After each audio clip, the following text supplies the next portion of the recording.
Good afternoon, everybody. Uneducated Economist here. Just had a great conversation with Jason Hartman. Thank you so much, Jason. What a great conversation we had.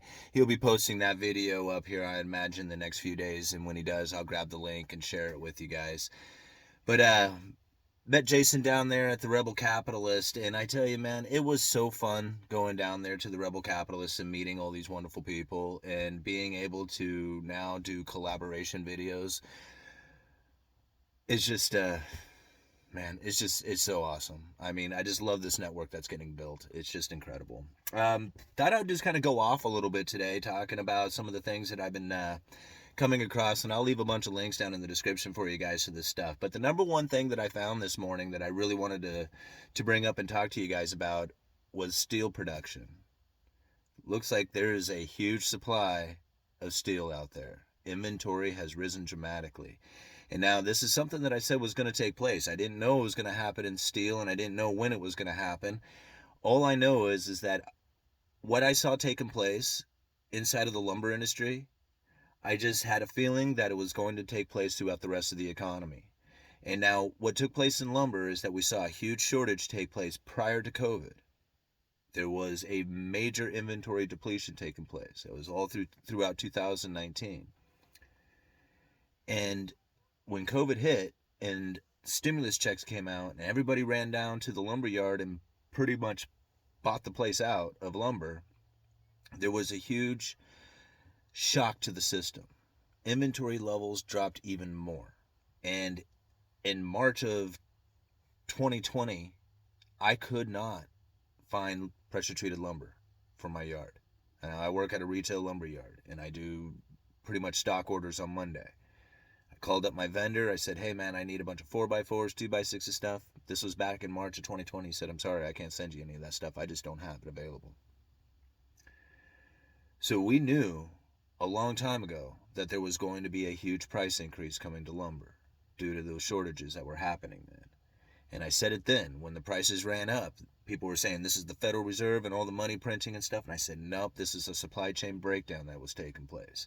Give it some time, the inventories will rise, and that price is going to drop, and it's going to drop dramatically. That's exactly what we saw happen back in, what was it, August, I believe it was, of just this last year in 2021. And we saw the prices go from $1,700 per thousand all the way down into the $400 per thousand. It was a dramatic drop. It was one of the biggest drops in lumber history. If I remember right, I think it's the biggest one since the early 90s, as on a percentage basis. Now, lumber prices have moved back up, and they moved up dramatically. I mean, they went from $400 per thousand just earlier in the summer to here we are up over $1,000 per thousand today. And now it's like a little after the new year. It's January 21st, I believe. January 20th, 21st, something like that, of 2022. So the prices are incredibly volatile. But we know that there's a huge demand for lumber coming from all the home building that needs to be done out there. I mean, there's like a shortage of like, what, 1 million houses a year or something? I mean, I forget what the number is for the amount of houses that we're short in production, but it's like a huge amount. It's very dramatic. Now, I have to think, yeah, there's a huge demand for cars out there right now, too. But I just came across an article from Toyota, or talking about Toyota, saying that they're going to cut back dramatically on their production. Main reason? They can't get the parts to make them. They cannot get enough parts or enough of the correct parts in order to assemble these cars.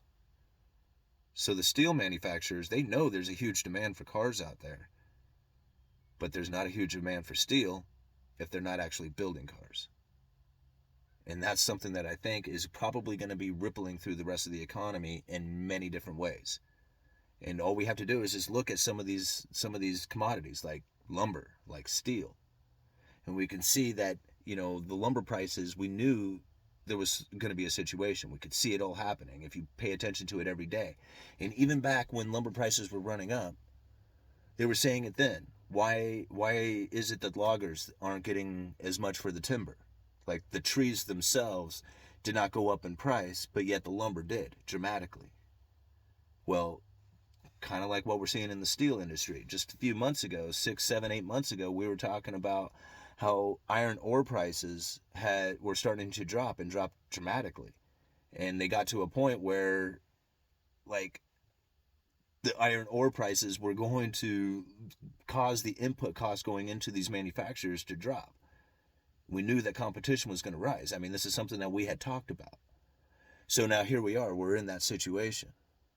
All these steel manufacturers who knew that there was going to be a huge demand for their product are now sitting on a massive amount of inventory. Right? This is the bullwhip effect. This is what's rippling through the economy right now.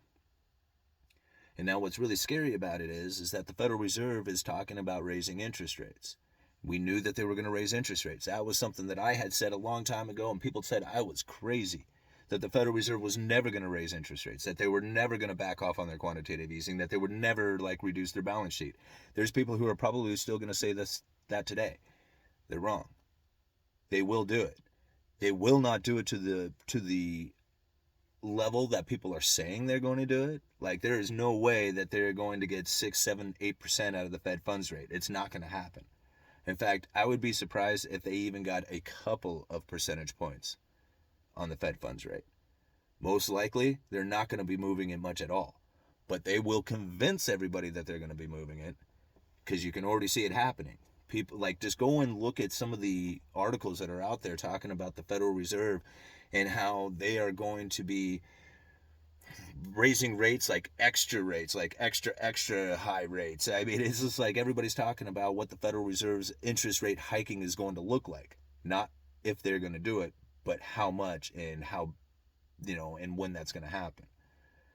So once everybody is convinced, well, then they'll start behaving in a fashion as if the Federal Reserve has already done it.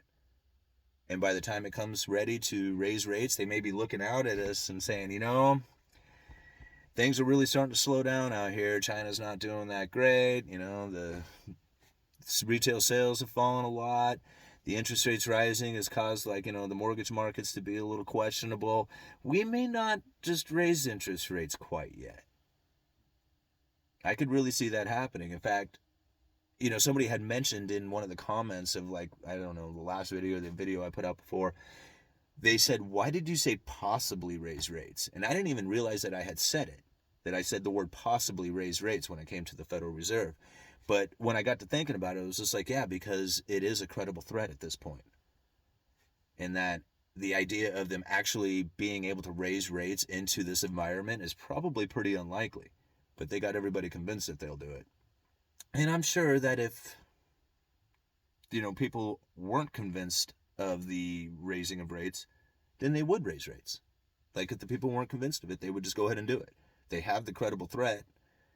They might even establish that credible threat by actually moving a little bit. But the idea that they're going to be doing a lot of it, I just don't see that happening. But people will be convinced of it. All right. I'm going to leave it at that. Uneducated Economist, you guys let me know.